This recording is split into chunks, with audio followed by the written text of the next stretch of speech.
사실은 제가 방송을 통해서 여러 소통을 위해 많이 활동해 왔다고 생각합니다. 소통이라는 것은 대국민 소통이기도 하고요. 그 중에서 특히나 보수정당, 한국당이 가져와야 될 소통의 통로로서는 젊은 세대와의 소통이 가장 중요한 게 아닐까 싶습니다. 그래서 오늘 제가 한국당에 영입되면서 맡았던 제 첫 번째 책무는 젊은 세대와의 소통을 강화하고 21대 국회에서 청년들이 그리고 젊은 세대들이 정말 같이 함께 참여하고 싶은 정당으로 거듭날 수 있게 하기 위한 데 힘을 다 쏟는 일이 아닐까 싶습니다. 오늘 첫 번째 행사의 주제는 여의도에 90년생이 온답니다. 많은 국민들이 이런 얘기를 합니다. 특히 여기 계신 여러 언론인 분들께서도 많이 말씀하실 거고요. 왜 우리 정치권에는 30대, 40대 젊은 지도자가 우뚝 서지 않냐라고 말씀들 하시는데요. 사실은 정치권이 강력한 의지를 가지고 인재를 영입하고 육성해서 아주 오랜 기간 동안 그들과 함께 하겠다라고 하는 그 시스템을 갖추지 못한다면 앞으로 10년이 지난 뒤에도 똑같은 방식으로 왜 우리에게는 젊은 청년들이, 젊은 정치 지도자가 나타나지 않느냐라고 반문할지 모릅니다. 그래서 오늘 자유한국당의 특히 황교안 대표께서 이렇게 많은 청년들과 함께 21대 국회뿐 아니라 앞으로 있는 대한민국 정치권에서 청년들이 좀 넘쳐날 수 있는 그런 공간들을 만들었으면 좋겠다라고 많은 미션을 건네줬다라고 얘기를 들었고요. 그렇게 오늘 90년대생들이 함께 열어갈 청년 정치권의 미래에 대한 얘기를 나눴으면 좋겠습니다. 오늘 모인 5명의 90년대생 젊은 청년들이 있는데요. 이 젊은 청년들이 당차게 여의도 정치권에 도전하겠다라고 그 희망의 손길을 내밀었습니다. 이들이 던지는 도전이 성공할 수도 있고 혹여 실패할지도 모릅니다. 더 많은 청년들이 함께 할 것이고요. 하지만 이 청년들이 아주 혹여 실패하더라도 우리가 흔히 티슈처럼 쓰고 버리는 존재로서 청년 정치를 얘기하는 것이 아니라 이 청년들이 지금의 경험을 딛고 도전하고 발전하면서 훗날 10년 뒤가 되더라도 이 친구들이 30대입니다. 대한민국의 멋진 지도자로 성장할 수 있는 그 씨앗을 뿌리는 날이 바로 오늘이 될 거라 생각하고요. 10년이 걸려도 좋다. 세상을 바꿔보겠노라고 당찬 포부로 여의도의 문을 두드린 우리 90년대생 5명을 조금 뒤에 소개할 것이고요. 이들을 만나보기 전에 우리가 준비한 영상을 먼저 잠깐 시청하도록 하겠습니다.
네, 오래 기다리셨습니다. 여의도에 90년대생이 온다. 당찬 포부로 여의도에 도전장을 내민 우리 5명의 90년대생 청년들을 소개합니다. 여러분들 모두 큰 박수로 환영해 주시기 바랍니다.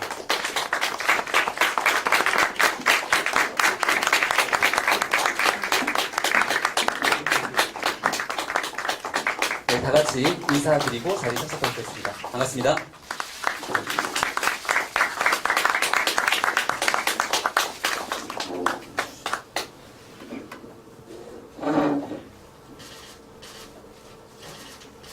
오늘 저희가 준비한 주제가 한 두 가지 정도가 있습니다. 편안하게 90년대생들이 바라보는 여의도는 과연 어떤 모습인지, 그들이 바꿀 여의도는 어떤 모습일지에 대해서 오늘 편안하게 토크 콘서트 갖도록 하고요. 지금 현재 시각이 2시 10분, 그렇게 길지 않게 진행하겠습니다.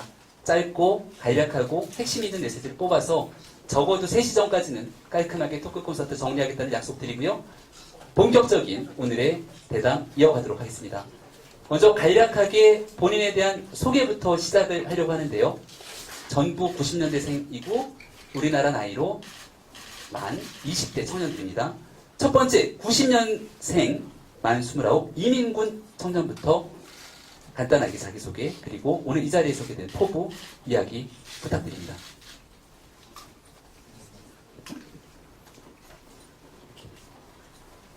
네, 안녕하십니까. 저는 글로벌 이커머스 스타트업을 운영하고 있는 90년생 청년사업가 이민국이라고 합니다. 저는 사실 정치신이라는 타이틀을 달기에는 좀 부족한 사람입니다.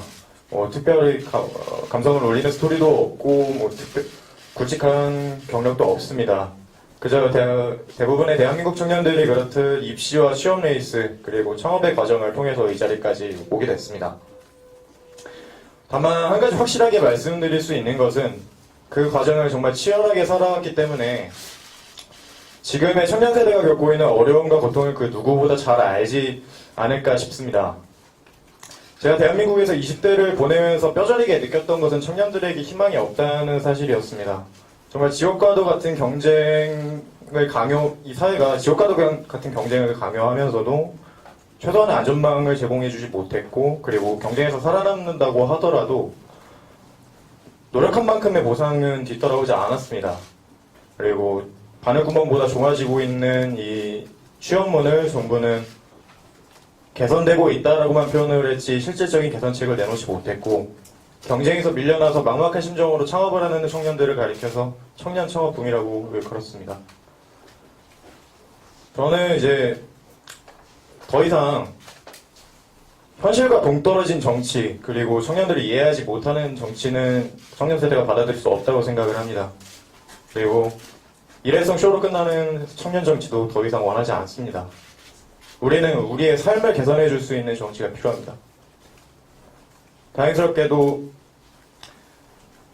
이런 삶의 정치, 그리고 이런 삶의 정치 개선해 줄 수 있는 정치가 필요하기 때문에 청년들이 지금 나서야 될 때라고 봅니다. 당연히 정치권에서는 이런 것들을 지각을 하고 움직이고 있고, 그리고 그렇기 때문에 지금 제가 죄송합니다. 지금 말이 막혔는데 이런 움직임을 보이고 있기 때문에 지금은 제가 나서야 될 때라고 생각을 합니다. 이 부분을 청년들도 이런 청년들의 목소리가 커지고 있다는 것을 정치권에서도 이미 지각을 하고 있고, 그리고 그렇기 때문에 우리 처음 자리에 서서 많이 떨리는 모습인데요. 대표님 비롯해서 많은 분들 청년에게 응원의 박수 보내주시고요. 간략하게 자기소개 마무리 좀 부탁드립니다. 그래서 지금 시대가 이런 사람들을 필요로 하기 때문에 그런 사람이 되고 싶습니다. 우선은 가장 우리에게 필요했지만 이루어지지 못했던 것부터 시작을 한번 해보려고 합니다. 청년들의 사회 진출 단계를 교육, 입시, 취업, 창업의 4단계로 나눠서 이 부분들 각 분야에서 우리들에게 가장 필요한 것이 무엇인지에 대해서 끊임없이 목소리를 내고 싶습니다. 감사합니다. 네. 이어서 91년생 만 28살의 강의정 씨를 소개합니다. 간략하게 자기소개 짧고 임팩트 있게 부탁드립니다. 예, 안녕하십니까. 91년생, 평범한 91년생 강의정입니다. 저는 사실 이 자리에 오기까지 스타트업에 도전을 하고 그 벤처 투자업계에서 약 3년간이란 경험을 가지고 있습니다. 사실 이 자리에 오기까지 굉장히 많은 고민이 들었습니다. 왜냐하면 제가 생각하는 정치의 단적인 이미지는 항상 싸우고 반목하는 이미지였기 때문입니다. 저는 사실 그렇게 싸우는 데는 소질이 없거든요. 그래서 고민을 했습니다. 과연 이 정치 생태계에서 내가 어떤 기여를 할 수 있을까? 그래서 가만히 제 과거를 한번 살펴봤습니다. 중고등학교 때 총학생회장을 하고 굉장히 그 당시에 그 소통하기를 좋아했던 것 같아요. 그리고 어떤 문제와 불편을 포착을 하면은 적극적으로 해결해 나가려는 의지가 굉장히 강했던 것 같습니다. 그런 성향이 바탕이 돼서 스타트업에 도전을 할 수 있었고 또 벤처 투자업계에서 일을 할 수 있었던 것 같습니다. 사실 이 정치와 투자라는 게 뭐 전체적으로 봤을 때 물줄기는 달라 보이지만은 이 불편이라는 공통분모가 있는 것 같아요. 사실 대부분의 사람들이 이 모방이 창조의 어머니라고 하는데 저는 좀 달리 생각합니다. 불편이 창조의 어머니거든요. 사실 소비자들은 누군가가 불편을 해소해주면은 지갑을 자연히 열게 됩니다. 저도 정치라는 것도 이런 부분에서는 좀 일맥상통하지 않을까라는 생각이 들고요. 그래서 저는 벤처 투자를 하면서 회사의 가치를 분석하고 밸류에이션을 하는 일을 했기 때문에 정치에서 적극적으로 불편을 포착하려는 노력을 하고 한번 정치도 돋보기처럼 밸류에이션 해보겠다라는 저의 자그마한 소신을 밝힙니다. 예, 이상입니다. 불편은 창조의 어머니라고 하는 우리 강희정 씨가 보여주고 있는 정치권의 불편 어떻게 해소할지 기대해보고요. 91년생 만 28, 옥지원 씨 자기소개 부탁드립니다.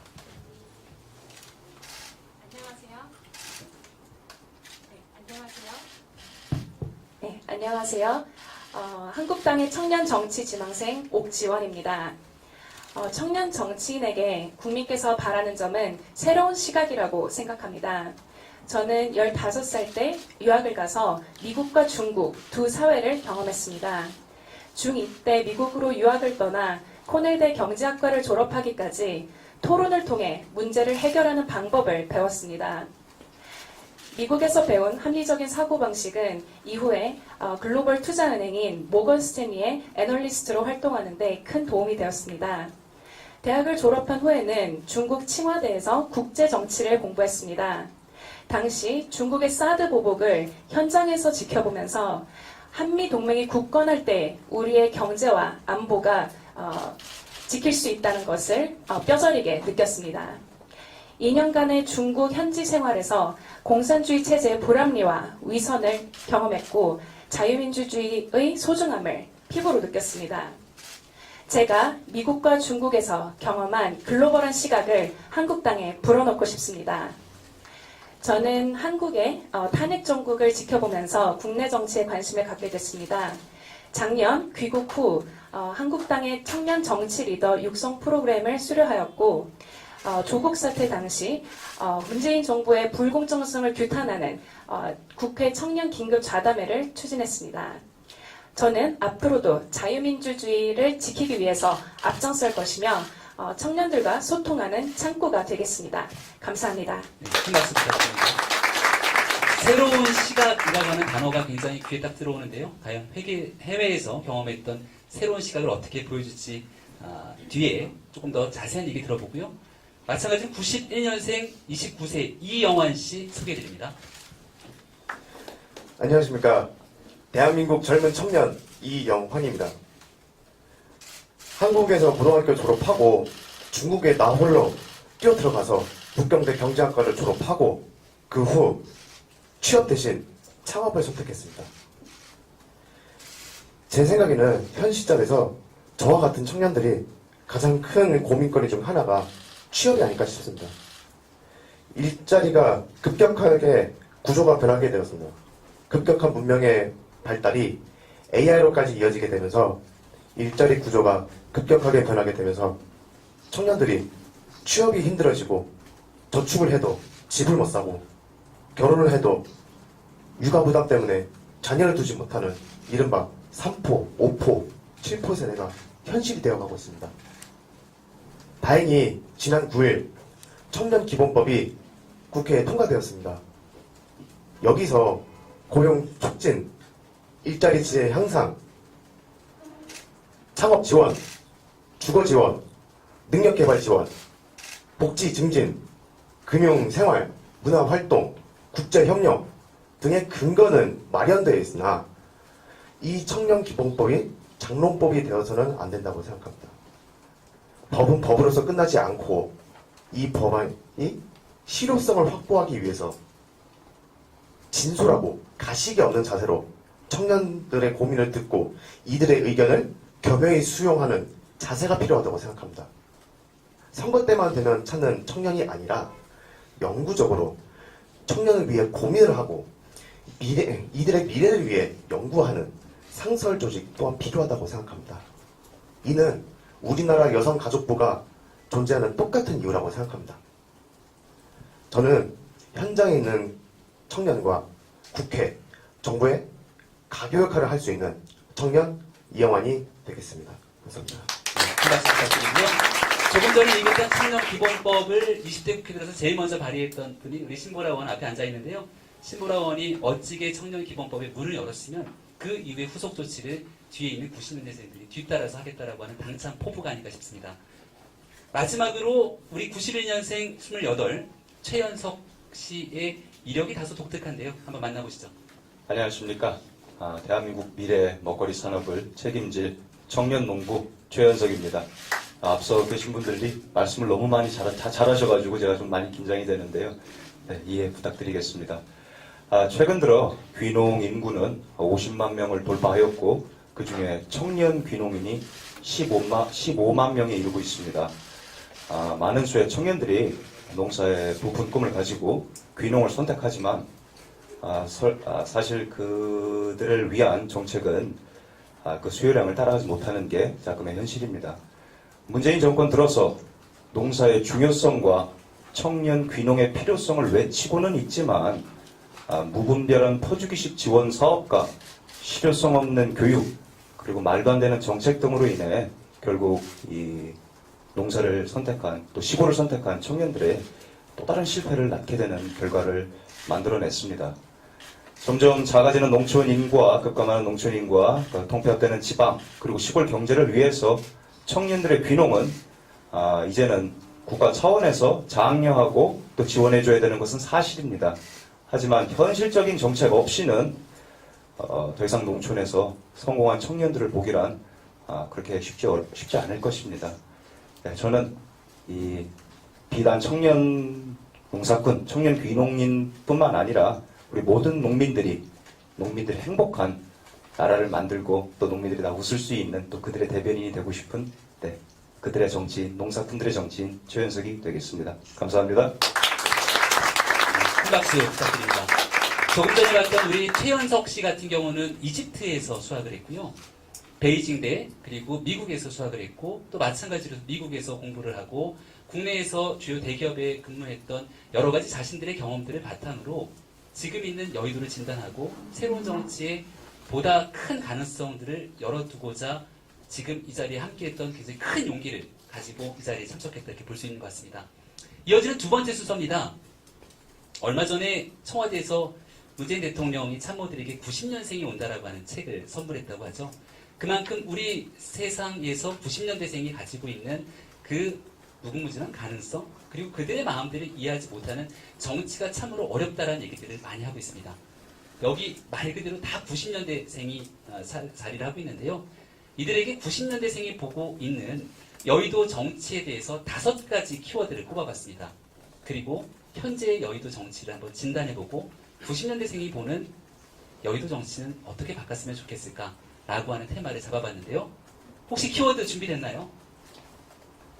5가지 키워드를 가져왔는데 누가 뭐래도 2019년을 관통하면서 90년생에게 제일 첫 번째 키워드는 공정이 아닐까 싶습니다.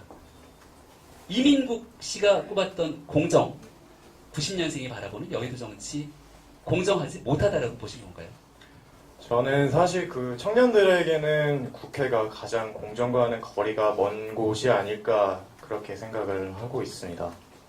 아시다시피 뭐 물론 다 아실 거라고 생각을 하지만 청년 세대는 기성 세대에 비해서 공정이라는 단어에 굉장히 민감합니다. 그런데 이제 불행하게도 이 청년들이 이 대한민국의 공정성에 대해서 굉장히 많은 의구심을 현재 가지고 있다고 생각을 합니다.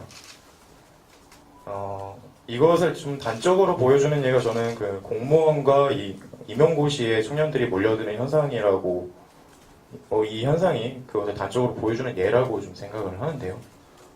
왜냐하면 어떻게 보면 대한민국에서 가장 마지막으로 남은 공정한 경쟁을 그들이 공무원과 임용시험으로 생각을 하고 있지 않을까 싶습니다. 가장 과정과 결과가 투명하게 공개되는 경쟁의 장이니까요. 네, 이런 관점에서 봤을 때 국회는 어떻게 보면 그 반대 대척점에 있다고 청년들이 생각을 하는 것 같습니다. 과정과 결과에 있어서 좀 이런 투명함이 청년들에게는 좀 공개가 안 되지 않았나 좀 이런 생각을 합니다. 그러니까 청년들이 바라보고 있는 대한민국 현실에서 특히 채용 문제에 있어서의 불공정성이 많은 청년들을 어렵게 만들고 있고, 이 공정에 대한 문제를 해결하는 것은 결국 제도와 시스템을 통해서 입법부 여의도에서 해결해야 되기 때문에 이러한 부분들을 국회에 90년생이 들어가면 반드시 제1순위로 채용의 공정성을 바꾸고 싶다, 이런 얘기로 받아들여도 되겠습니까? 네, 맞습니다. 아무래도 청년들의 이제 정치 참여가 떨어지는 이유 중에 하나가 이제 이 공정에 대한 의심이라고 생각을 하고 있는데요. 그리고 뭐 최근에 뭐 이제 선거구 대물림이라든지 이런 사건들이 청년들이 가지고 있는 이 국회 여의도의 공정성에 대한 의심을 뭐 확신으로 바꿔주기도 했었죠. 그래서 이런 공정함을 해소시켜주기 위해서 여의도도 이제는 좀 절차적 투명성에 있어서 좀 공을 들여야 되지 않나 싶습니다. 그리고 거기에 더불어 지금까지 좀 공정하지 못했던 데서 왔던 그 청년들의 소외, 이제 뭐 기성 정치에 있어서의 소외를 좀 해소시켜주기 위해 청년들을 끌어올리는 노력도 함께 해야 된다고 생각을 합니다. 지난 2019년 국회를 뜨겁게 달궜던 키워드 중에 하나가 세습 정치라고 하는 키워드도 언론에서 많이 다뤘는데요. 이러한 일이 21대 국회 공천 과정이나 여야 정치권에서 또다시 반복된다면 90년대 청년들 입장에서는 참 눈뜨고 보기 어려울 것 같다, 이런 지적인 것 같다는 생각이 듭니다. 두 번째 키워드 만나보겠습니다. 혹시 준비됐나요? 화면 나오나요? 안 나와요?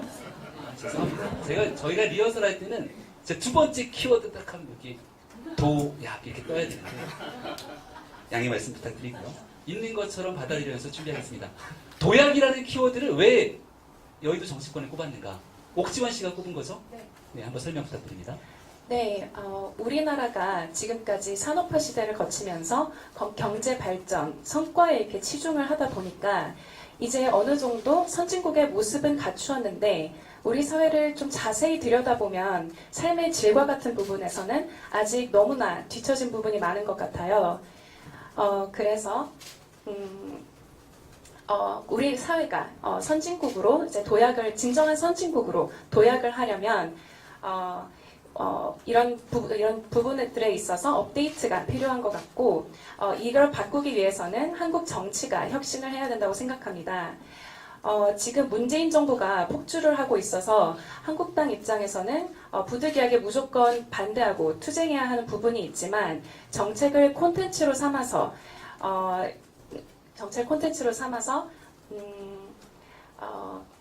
국민의 삶을 구체적으로 어떻게 바꿔주겠다라고 하는 그런 구체적인 모습들이 충분히 병행되고 있지 않아서 국민들이 보시기에는 반대하는 걸로만 비춰지는 것 같아요.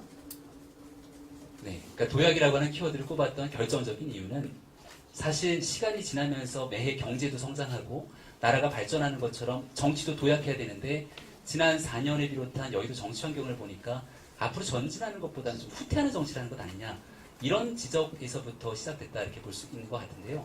그러면 청년 세대가 보는 여의도 정치권에서 좀 이렇게 도약했으면 좋겠다라고 생각되는 부분들 몇 가지만 지적을 더 해주시면 좋을 것 같은데요.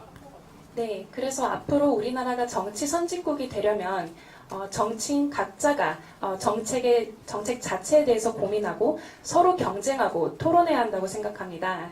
현재처럼 선거 때만 반짝 당 차원에서 정책들을 한꺼번에 쏟아내는 방식만으로는 좀 부족하다고 생각합니다. 미래를 위해서 경쟁하고 정말 그 실력으로 승부하는 여의도 정치권의 모습, 그래서 좀 세상이 변하는 모습들을 봤으면 좋겠다라고 하는 90년생의 이야기, 지적이었다고 볼 수 있고요. 세 번째 키워드는 재미입니다. 재미. 청년들이 노잼이라고 단어를 쓰는 그 대표적인 대한민국 여러 공간 중에 사실 여의도 국회를 빼놓을 수가 없을 것 같은데요. 이 재미가 정말 중요한 게 즐겁고 재미있어야 많은 5천만 국민들이 함께 참여할 텐데 점점 정치권에서 국민들이 멀어지는 것은 아닌가에 대한 우려를 하게 됩니다. 그런 얘기 때문에 우리 이영환 씨가 재미라고 하는 키워드를 꼽은 것 같은데 한번 90년생이 보기에 왜 재미라고 하는 키워드를 여의도 정치권을 꼽았는지. 청년들이 요즘 정치에 관심이 없고 잘 모릅니다. 왜 그런가 생각해봤더니 대부분 정치에 대해서 재미가 없어서입니다. 정치가 게임보다, 만화보다, 카톡보다 재미가 없습니다. 왜냐하면 정치 기사나 뉴스를 봐도 이해하기 힘들고 흥미를 갖지 않기 때문입니다. 정치가 재미가 저도 정치평론을 하면서 보면 근데 정치가 또 재밌을 때도 있어요. 사실은 국민적 관심사를 받 야 이렇게까지 드라마보다 더 재미있을 수 있어 라고 생각하는 분들도 계시지만 제가 대학에서 학생들과 같이 강의하면서 얘기해봤을 때는 깊이 있는 정치적 현상에 무관심한 청년들이 조금 더 많은 것 같다. 그러면 이렇게 재미가 없게 만들었던 정치권의 문제는 결국 현장에 있는 여의도에 문제가 있는 것 아니냐라고 지적하는 것 같은데 그럼 우리 이영환 씨가 90년생이 들어가서 여의도에 만약 입성하게 된다면 바꾸겠다고 하는 재밌는 정치의 모습은 어떤 모습입니까? 물론 정치가 재미있을 수는 없습니다. 그러나 청년이 정치에 무관심해서는 안 됩니다. 청년이 정치에 무관심하는 순간 우리나라의 미래 또한 없어지게 된다고 보면 됩니다. 왜냐하면 청년이 우리나라의 미래이기 때문입니다. 정치에 관심 없는 국민이 그로 인한 잘못된 대가를 혹독히 치러야 하듯이 청년도 여기서 예외는 아니라고 생각합니다. 그렇다면은 90년대생들에게 정치에 좀 더 관심이 있을 수 있도록 재미있는 정치 콘텐츠를 만들면 어떨까요? 그러니까 흥미의 유발욕이 아니고 쇼가 아닌 진짜로 청년들의 관심을 유발할 수 있는 정치 콘텐츠라면요. 청년 유동이 인구가 많은 홍대, 신촌, 강남, 이태원 이런 곳에서 길거리 게릴라 상담회를 열어서 유머 있는 컨셉으로 청년들과 친근감 있게 소통을 하고 그들의 고민을 들어보고 또한 회의를 통해서 채택된 아이디어를 법안으로 마련해서 국회에 상정한다면 청년들이 친근감 있게 다가갈 것이고 재미가 있어서 관심을 갖게 될 것입니다.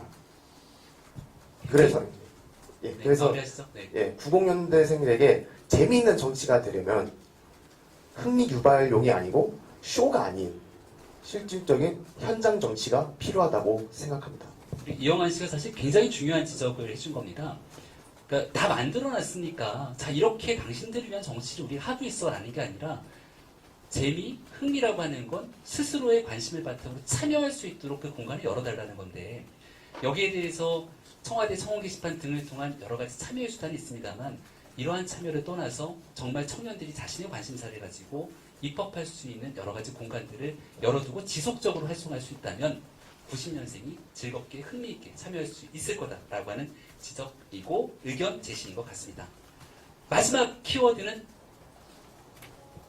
죄송합니다. 네 번째 키워드군요. 네 번째 키워드는 소신입니다. 소신. 우리가 여의도 정치권에서 좀 소신 있는 정치인, 소신 있게 국민들을 바라보는 정치 이런 얘기들이 꽤 화두가 되고 있는 것 같은데요. 청년농부 최현석 씨가 꼽은 키워드가 바로 소신입니다. 네, 요새 여기 많이들 바쁘신 것 같습니다. 매번 선거철만 되면은 정말 많이 바쁘죠. 또 이전에 우리 지역 구민들 혹은 국민들이랑 약속했던 것들을 또 우리가 다시 한번 재검증 받는 게 또 선거 아니겠습니까? 근데 이렇게 보면은 매번 선거철마다 기존의 기성 정치인들이 본인들이 국민들과 한 약속 혹은 지역 구민들과 한 약속은 잊어버린 채 정당의 노선 혹은 정권의 노선을 따라 본인들의 소신을 굽히고 혹은 버리고 그렇게 이 예스맨으로 전락하는 모습이 저희 90년생 혹은 저희보다 더 어린 그 친구들이 느끼는 여의도 현실 정치의 모습입니다. 네. 그래서 물론 이제 다 그러신 건 아닙니다. 선배 정치인분들께서는 꿋꿋이 예전에도 그렇고 과거에도 그렇고 지금도 그렇고 본인의 소신과 목소리를 내셨던 우리 정치인들이 계시는데 종국에는 그분들 또한 뭐 여론이 됐던 뭐 정당이 됐든 본인이 속한 정당이 됐든 뭐 기구가 됐든 문매를 맞고 고꾸라지는 게 현실입니다. 이렇게 보면은 제가 얼마 전에 저희 이제 지역 이제 수능을 끝나고 이제 친구들을 데리고 수능을 막 치른 친구들을 데리고 국회 견학을 왔습니다. 근데 뭐 아닌 게 아닐까 그날도 아주 시끄러운 일들이 많았었습니다. 네. 그래서 제가 이제 돌아오는 버스 안에서 이 진행을 계속 했어야 되는 건데 아주 민망해가지고 제가 어떻게 몸둘 바를 몰랐던 기억이 있습니다. 이 친구들한테 물어보면 야 국회의원들 뭐 하는 사람이냐? 혹은 뭐 그 친구들보다 더 어린 친구들한테 야 국회의원들 뭐 하는 사람이냐? 라고 질문을 했을 때 뭐 아시다시피 돌아오는 대답은 싸움이요. 그건 그 친구들이 보는 이 시각은 잘못되지 않았다고 생각합니다. 있는 그대로 생각 없이 바로 받아들였기 때문에 그게 그들에게 우리가 비춰지는 모습 아니겠습니까? 이것은 이제 저희 청년들뿐만이 아니라 더 나아가 우리 미래 대한민국을 짊어지고 나가야 될 우리 어린 친구들에게도 좋지 않은 영향을 끼칠 거라고 생각합니다. 언젠가부터 정치, 제가 고작 그래가지고 28년밖에 안 살아봤지만은 언젠가부터 본인의 소신을 내보이지 못하고 그리고 반대를 위한 반대만 계속하고 더 이상의 토론도 없고 더 이상의 협치도 없고 이 정치는 제가 전공 과목에서 교과서로만 배우긴 했지만 정치는 서로의 다름을 인정하고 본인의 소신을 지키며 원리 원칙을 지키고 대화를 통해 상생해 나가는 게 정치라고 배웠습니다. 또한 우리 청년 정치인들도 그러고 싶고요. 그래서 적어도 저희는 그러지 않게 젊음이라는 게 뭐겠습니까? 젊음의 유연함과 패기입니다. 그렇기 때문에 그런 패기로 또 유연함으로 소신을 지키며 이렇게 꿋꿋이 이겨내 나가는 새로운 청년 정치인이 되고 싶습니다. 죄송합니다. 키워드는 소신을 꼽았고 소신과 같이 맞물리는 소통의 정치를 해나가는 것이 90년생이 바라보게 되는 여의도의 모습이 아닐까라고 하는 지적을 해줬고요. 아마 21대 국회에서는 훨씬 더 나은 모습들을 그려나가기 위해서 여기 계신 많은 분들이 그러한 이야기들을 담아내기 위한 노력들을 할 거라 봅니다. 마지막 키워드는 탈형식입니다. 90년생이 바라보는 마지막 키워드 탈형식. 강희정 씨가 선택한 탈형식의 의미 그리고 90년생이 갖게 됐을 경우 이런 탈형식을 좀 어떻게 바꿨으면 좋을지에 대한 이야기를 짧고 간단하게 해주시면 너무 감사하겠습니다. 예, 일단 제가 여의도라는 키워드를 이제 이미지네이션을 해봤을 때 들어오는 생각이 한 가지가 있는데 일단 금융 엘리트, 정치 엘리트 그냥 엘리트가 아니고 어깨에 뽕, 힘 빡 들어간 엘리트의 굉장히 경직된 모습이 떠올라서 미간이 찌푸려지는데요. 요즘 굉장히 인더스트리트나 정치 차원에서도 혁신을 강조하잖아요. 그러면은 대부분 이 청년들한테 강조를 하시는데 사실 저는 이 창의라는 것은 그 수평적인 관계에서 원만한 소통이 이루어질 때 비롯된다라고 보거든요. 근데 아직까지도 그 기성세대와 지금 현재 친구들과의 인식적인 괴리가 상당한 상태고, 사실 이제 이런 겁니다. 예를 들어서 정글이 있는데 가젤이 사자가 나타나면은 자동으로 공포를 느끼고 도망쳐 이러잖아요. 근데 가젤이 가젤을 만났을 때는 친구기 때문에 그런 공포가 안 생겨요. 근데 그 권력 상위 계층에 계신 분들이 정서적으로 프레셔를 가하게 되면은 이 번영계 그 편도체에 마비가 오잖아요.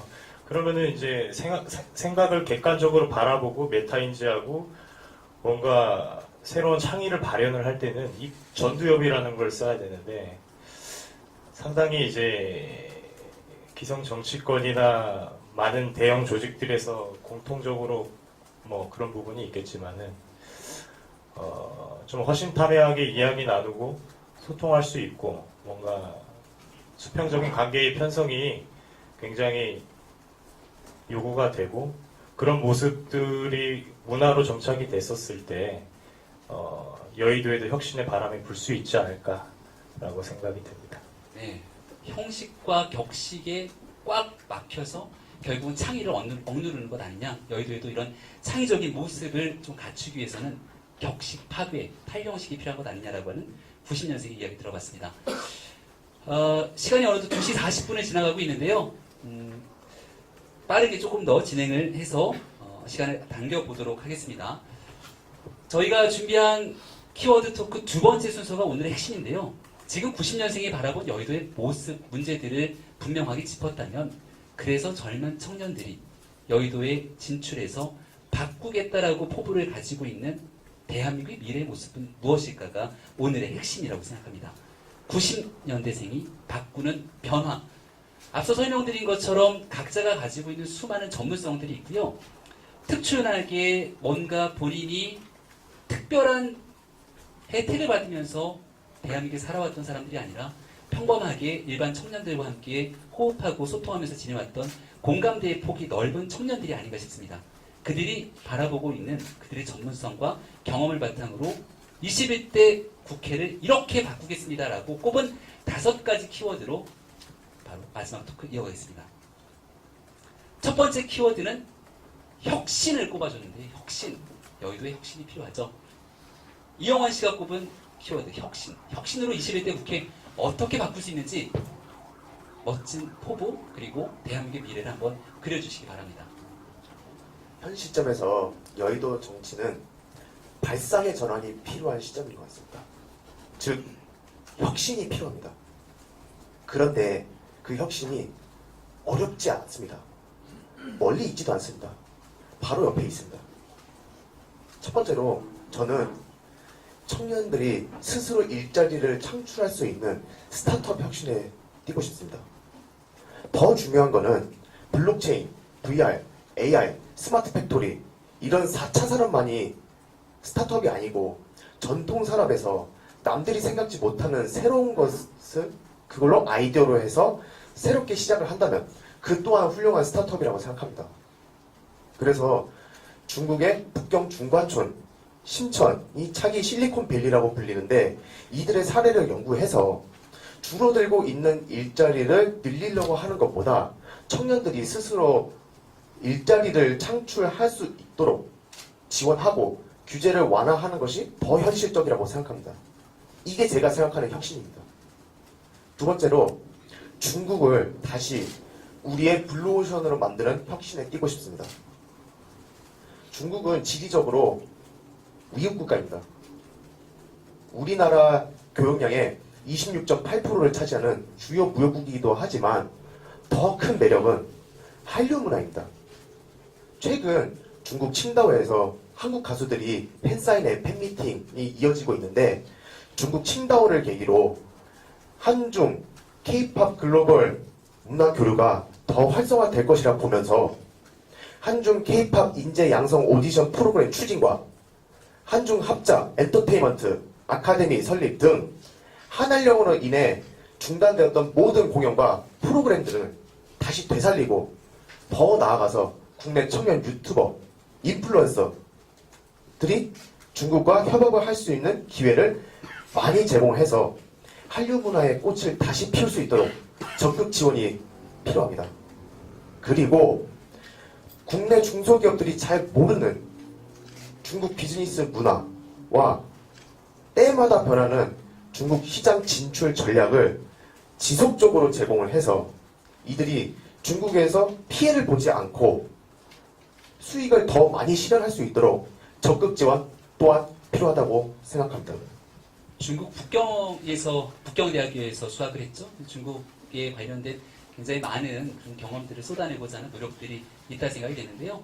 얼마 전에 손정희 소프트뱅크 회장이 대통령을 만나서 그런 얘기했죠. 대한민국의 미래 먹거리 얘기하면서 첫째도 둘째도 셋째도 AI다 라고 얘기를 했습니다만 그 뒤로 대한민국 현실에 비춰지고 있는 우리 4차 산업혁명 등에 대한 미래 먹거리에 관한 정부의 준비가 턱없이 부족한 것 아니냐 이런 목소리가 크고 있습니다.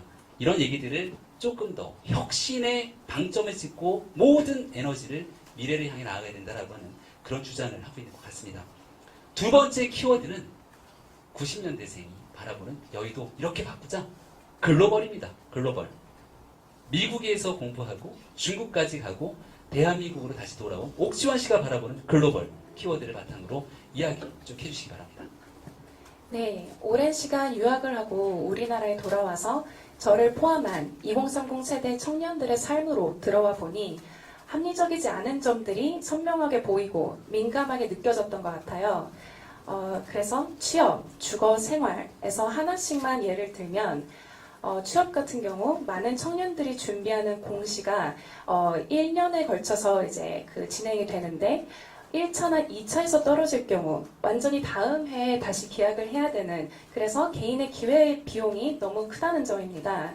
그래서 공무원도 그리고 기업에서도 신입사원을 상시 채용하는 방식으로 간다면 어떨까 생각을 해봤고요.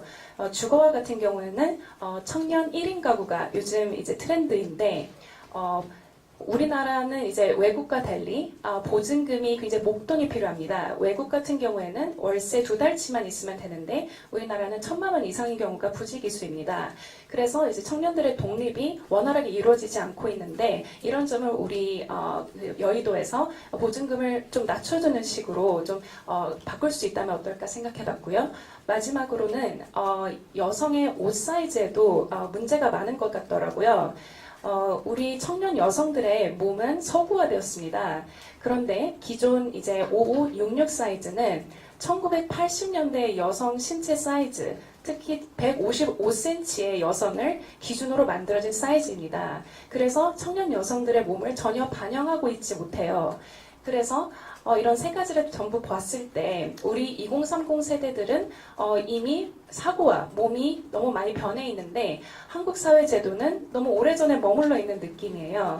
그래서 이런 부분에 업데이트가 필요한 것 같고 저는 청년들의 일상에서의 불합리와 그런 불편을 없애주어서 삶의 질을 높여주고 싶습니다. 네, 불합리한 채용, 주거, 취업, 생활 모든 영역에 이르기까지 이런 얘기들을 외국 서구의 여러 국가들과 비교 분석해서 대한민국 정치를 바꾸고 싶다 이런 포부를 들어봤고요. 세 번째 키워드는 돋보기입니다. 돋보기. 약간 저도 처음에 돋보기라 해서 무슨 뜻인지 궁금했는데 강희정 씨가 직접 한번 설명해 주시죠. 돋보기라고 하는 키워드를 뽑았습니다. 일단 제가 서두에서도 밝혔다시피 불편이라는 정치권의 불편이라는 인식을 적극적으로 발견해 나가는 노력이 중요하기 때문에 이렇게 잘게 쪼개서 보는 연습이 필요하다. 그에 따라서 가장 적절한 도구가 뭐가 있을까 생각을 해보니 돋보기가 떠올랐고요. 일단 저는 만약에 여의도에서 봉사를 한다면은 뛰고 싶은 파트는 요새 많은 청년들이 공감하고 있는 주거 문제, 그다음에 제 커리어의 어떤 연장이 될 수 있는 벤처 투자 및 스타트업을 육성하는 방향으로 만약에 제가 그렇게 거치고 하고 된다면요. 근데 제가 사실 외람된 말씀이지만 이런 말씀 드릴지 모르겠는데 제가 요새 최근에 7년 만난 여자친구가 있다가 헤어졌어요.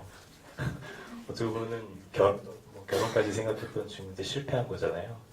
근데 이제 올해 만나고 지금 제 나이 30인데 지금 제가 굉장히 많이 고민하는 사회 구조적 현상, 그 문제의 단면은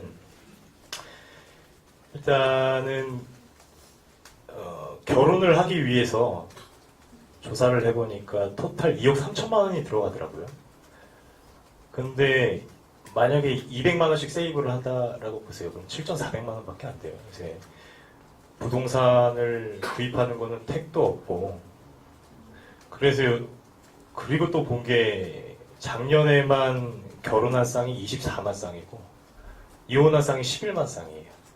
대부분 성격 문제라고 그러는데 저는 그렇게 이혼한 그게 성격 문제라 그러면 저는 그렇게 보지 않거든요. 뭐 금전적인 여유와 사회적인 지위가 확보가 되면은 성격은 자연히 좋아져요. 예. 부분은 그냥 사적인 그냥 예. 농담 섞인 발언으로 예. 지나가도록 하겠습니다. 네. 그래서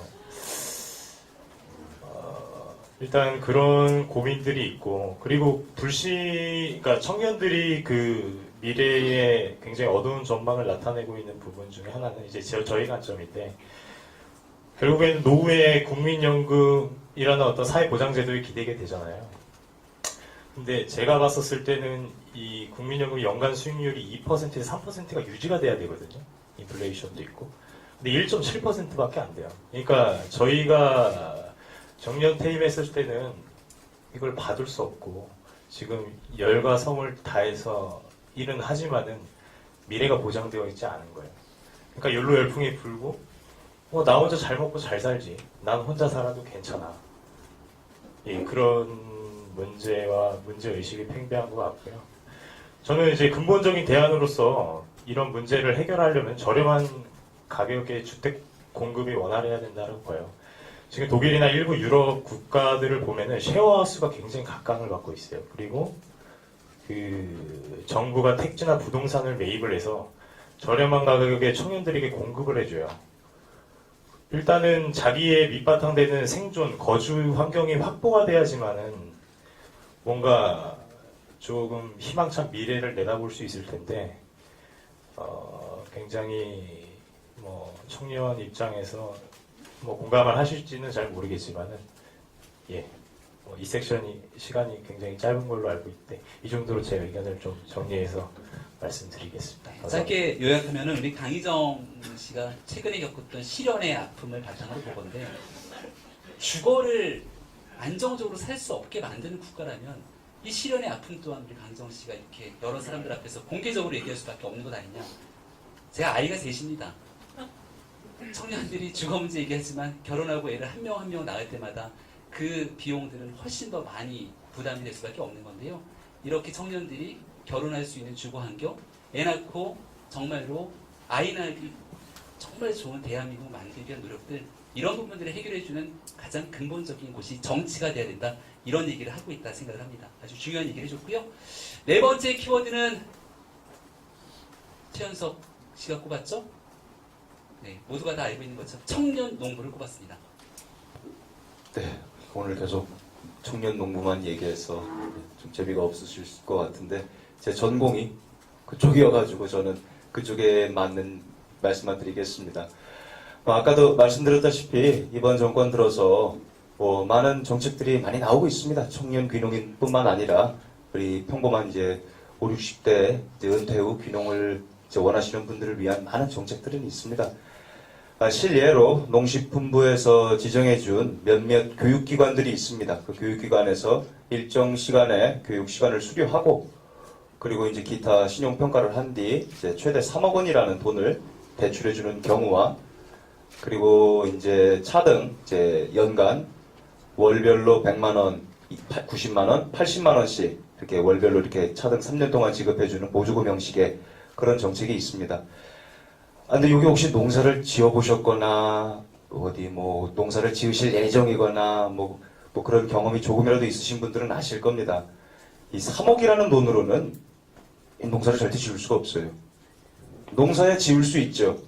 근데 내가 먹고 살 농사 말고 이윤을 창출할 수 있는 농사를 지을 수가 없습니다. 토지 구입하고 뭐하고 조그마한 트럭이라도 사야 되는데 그럼 결국엔 내가 들어갈 조그마한 집도 구할 수가 없습니다. 3억이라는 돈으로. 근데 많은 청년들이 잘 모르고 사실 저희 나이 때 3억 줄 테니까 밑에 내려가서 농사 지어 그러면 혹하고 내려갑니다. 심사 기준도 그렇게 까다로운 편도 아니고 청년 주거대출 받는 것보다 더 간단해요. 제가 경험을 해봐서 압니다. 이렇게 쉽게 돈을 주나? 그럴 정도로. 그래서 많은 청년들이 준비되지 않은 상태에서 정부의 무분별한 그렇게 퍼주기식 그리고 베테랑 농사꾼도 농사는 오늘 일 달라지고 내일 일 달라지고 모레 일 달라지는 게 농사인데 자연인데 베테랑 농사꾼도 올해 농사 망할 수 있는 게 농사인데 맥시멈 6개월 교육하고 발이랑 손에 흙 한 번 안 묻혀본 청년들이 귀농을 해서 전국에는 뭐 본인들이 원하지 않았던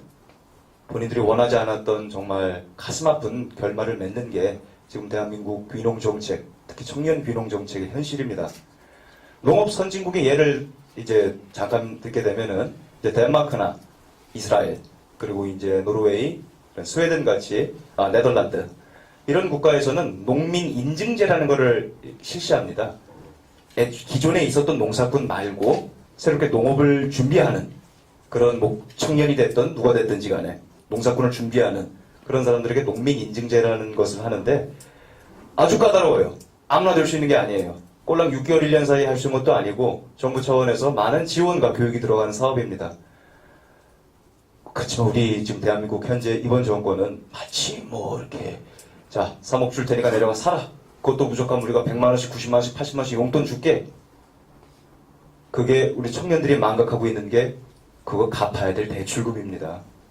이자가 낮아서 그렇지 만기가 돌아오면은 갚아야 될 대출금입니다. 결국 그 대출금 못 갚고 다시 도시로, 다시 서울로 올라오는 그런 참 가슴 아픈 경우가 많습니다.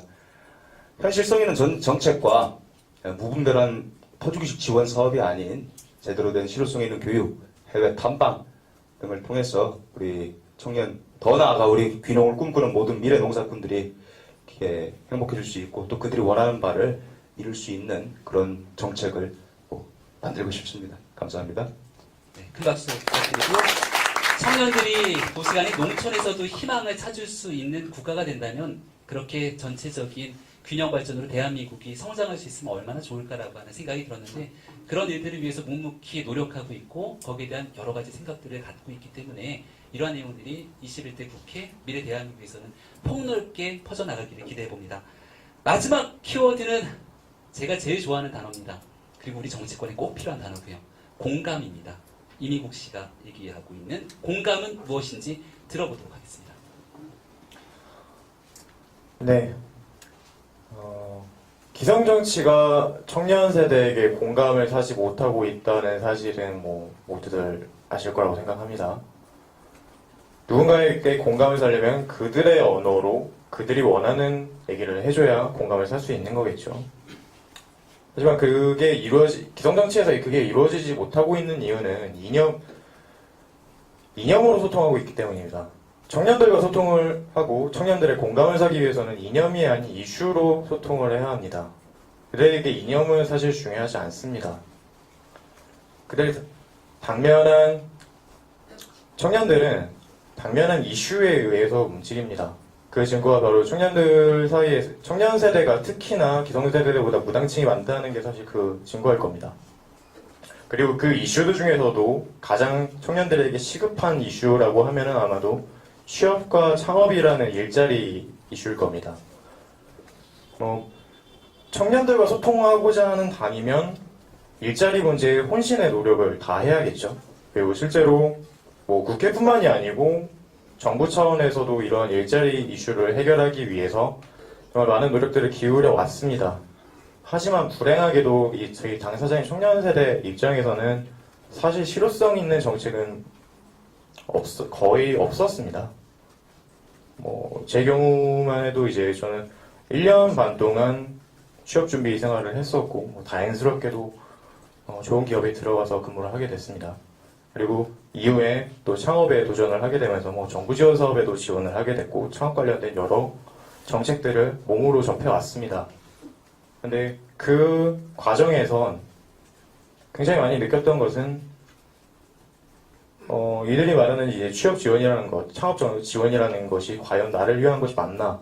말로는 나를 위한 것이라고 말을 해서 갔는데 정작 저를 위한 것들은 없더라고요.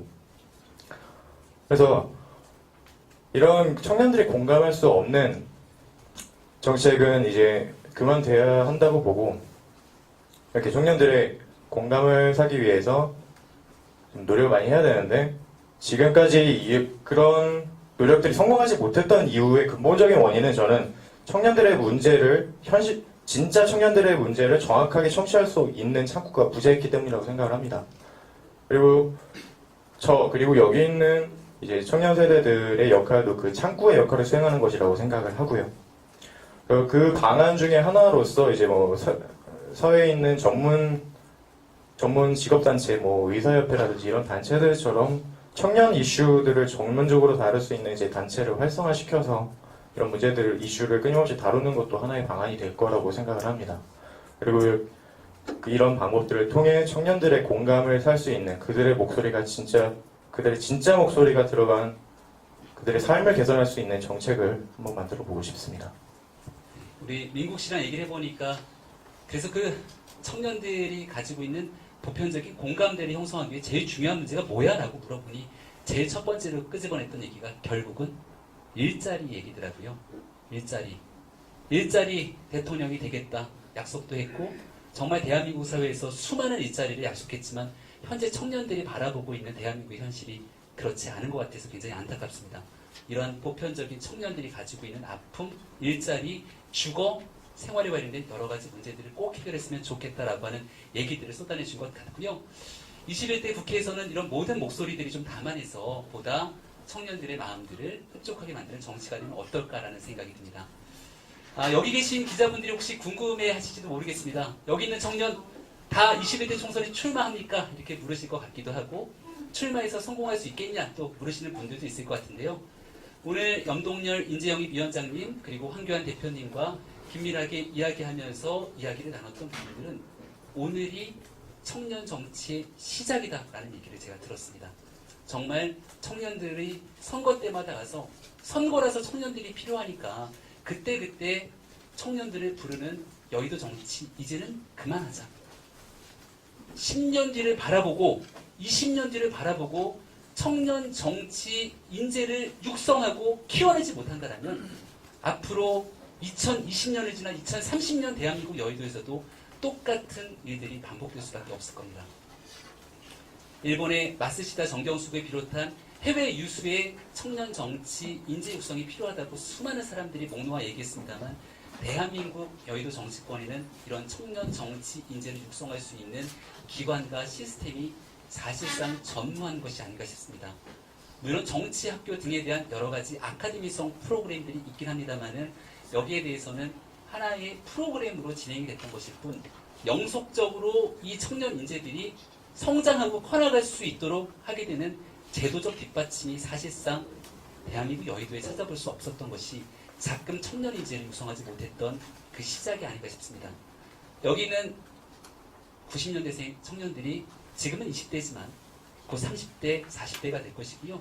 그때까지 청년 정치 인재로 육성해서 한 걸음 한 걸음 내딛고 성장할 수 있도록 아마도 여기 계신 자유한국당의 황교안 대표님을 비롯한 수많은 분들께서 약속하고 응원하고 힘을 보태줄 거라 믿어 의심치 않습니다. 제가 기초의원으로 당선됐던 해가 28이었습니다. 그리고 나서 청년 정치 인재를 육성해서 커나가기 위한 여러 가지 제도적 뒷받침이 있을까 참 많이 돌아봤지만 결국 돌아오게 되는 건 스스로 알아서 성장하는 길뿐이었습니다. 그렇게 한 10년이 지난 기간 동안 여러 가지 일들을 하고 언론에서 소통도 해가면서 사람들과 같이 공감하면서 정치적 역량들을 조금 키워보지 않았을까 싶은데요. 제가 지난 10년 동안 경험하고 겪었던 시행착오를 이 후배들이 겪지 않았으면 좋겠습니다. 그렇게 성장한 청년들이 2022년 지방선거에는 정말로 멋지게 준비된 청년 인재들이 전국을 누빌 것이고 2024년 총선에는 그리고 그 뒤에 있게 되는 대한민국 정치권의 젊은 청년 인재들이 자유한국당을 중심으로 넘쳐날 것을 약속할 수 있는 그날이 기대해봅니다. 그럼 이렇게 젊은 청년 인재들을 뜨겁게 환영해주는 의미에서 황교안 대표님 격려 말씀 듣도록 하겠습니다. 격려 말씀 전에 대표님께서 꽃다발, 목도리, 수여식을 일단 갖고 격려 말씀 듣도록 하겠습니다.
네, 저 큰 박수 부탁드립니다.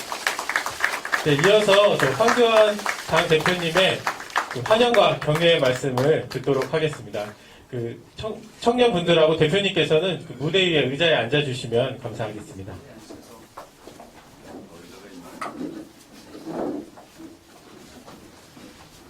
네덜란드에 갔더니 사람들이 다 키가 커가지고 전부 이런 의자들을 다 쓰더라고요. 오늘 아주 좋은 얘기를 정말 많이 들었습니다. 그리고 지금 5분이 말씀하신 이야기들은 사실은 제가 오래전부터 꿈꿔왔던 그런 내일이기도 합니다. 제가 당에 들어와서 지금 1년 딱 됐는데 8월인가 9월인가 8월 9월 그 경에 우리 당이 청년 친화정당이 좀 돼야 되겠다 이런 이야기를 했습니다. 갑자기 생각한 것이 아니고 청년들이 없으면 결국 당의 미래가 없는 거 아니냐 이런 생각을 가지고 제가 그런 일들을 추진했었고 또 청년 부대변인 당에는 대변인들이 있죠. 대변인들이 있는데 청년들이 일할 수 있는 공간이 별로 많지 않아서 청년 부대변인 제도를 만들었어요. 10명을 모집하겠다고 했는데 66명이 지원을 했습니다. 그중에 선발해서 10명이 지금 우리 당에서 청년 부대변인으로 그렇게 일을 하고 있습니다. 그리고 당에 들어와서 여의도 연구원 부원장으로도 또 청년을 임명하고 또 제 당 대표의 특보로도 청년을 임명하기도 했고 또 각 대학에 우리 자유한국당 지부, 각 대학 지부들을 만들기도 했고 지금 아마 한 70여 군데가 있을 거예요. 그렇게 좀 젊은 이들이 모여드는 정당이 되게 하기 위해서 노력을 했는데 그런 부분들에 아직 충분한 반영이 안 돼서 여러분들이 아쉬운 소리를 할 수밖에 없는 이런 상황이 된 것 같습니다. 어제 제 3기 자유한국당 청년정치 아카데미 Q 졸업식이 있었습니다. 그러니까 1기, 2기, 3기째인데 각 30여 명이 도전해가지고 제 기억으로는 다 수료하거나 아니면 3기 때는 한 명이 빠져서 29명이 수료를 하는 것 같더라고요. 바꿔 말하면 굉장히 참여도가 높고 그래서 또 졸업도 잘 할 수 있게 되었다라고 하는 거고 우리 의견들을 들어보면 교육 내용이 굉장히 좋다고 그래요. 예를 들어서 청년 정치 아카데미 Q 이거는 대선을 이번에 총선을 위한 것도 아니고 대선을 위한 것도 아니거든요. 청년 그 자체를 정치인으로 키워가는 양성해가는 이런 과정인 것입니다.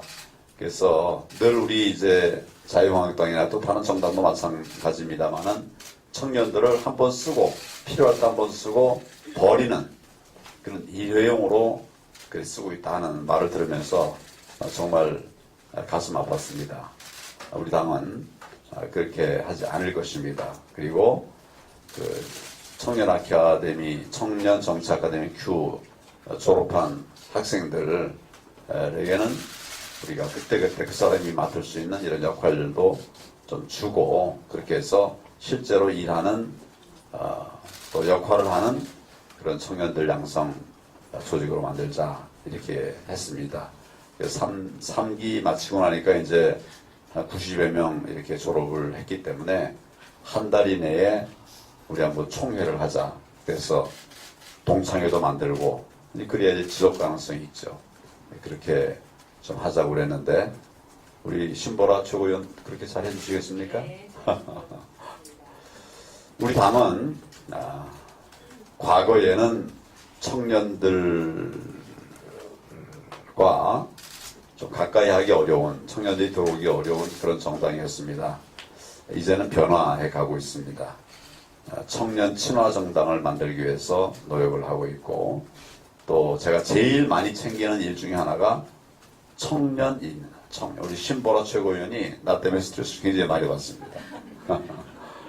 그런데 그렇게 함으로써 우리가 이제 한 걸음 한 걸음 바뀌어가고, 오늘 이런 행사를 갖게 된 것도 갑자기 생긴 것이 아니죠. 시간이 많이 걸렸고, 또 오늘 이렇게 6분과 함께 자리를 해보니까 정말 좋은 분들이 많이 있구나 이런 생각을 합니다. 그래서 우리는 일회용 청년 정책이 아니라 지속 가능한 청년 정책, 그리고 나이에 따라서 일하는 당이 아니라 역량에 따라서 일하는 정당, 또 소통이 정말 우리 기성세대가 청년들하고 소통이 어렵더라고요. 나도 보니까 굉장히 어렵더라고요. 나는 우리 교회에서 청년들 한 10여 년 이상 지도를 했던 그런 경험이 있어서 난 청년들하고 대화가 잘 돼. 그래가지고 대학에 가서 몇 번 얘기를 했는데 아주 펑크를 많이 냈습니다. 그래서 내가 갔다 와가지고 우리 신보라 최고위원한테 그 청년의 언어는 뭐냐, 내가 주의해야 될 언어는 뭐냐 이랬더니 뭐 여러 가지 얘기를 하더라고요. 내가 읽어는 봤는데 아직 내가 체화가 되어 있지는 않습니다만은 앞으로 그런 노력을 하겠고, 내뿐만 아니라 우리 당 차원에서 그런 노력을 할 겁니다. 오늘 우리 이제 그 청년 인재로 우리 김경민 아주 유명한 분이죠. 우리 영입하게 됐는데 오신 걸 환영합니다. 그리고 그와 함께 해주신 이 5분의 또 청년들에게도 앞으로 우리 당과 함께 할 수 있는 좋은 기회들이 많아졌으면 좋겠다는 생각을 하고요. 자, 열렬히 환영합니다. 감사합니다. 네, 마지막으로 기념사진 촬영이 있겠습니다. 행사 시작 전 나눠드린 수건을 가지고 모두 앞으로 나와주시기 바랍니다.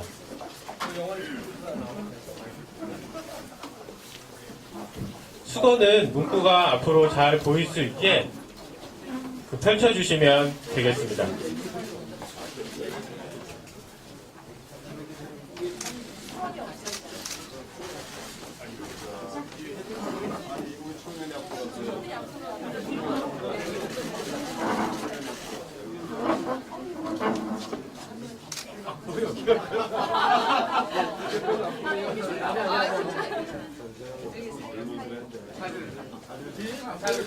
의원님들이 앞으로 쓰셔야 되는 거 아니에요?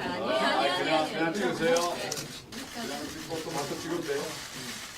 네, 제가 그럼 구호를 제창하겠습니다. 제가 청년을 외치면 모두 미래라고 외쳐주시기 바랍니다. 청년! 미래!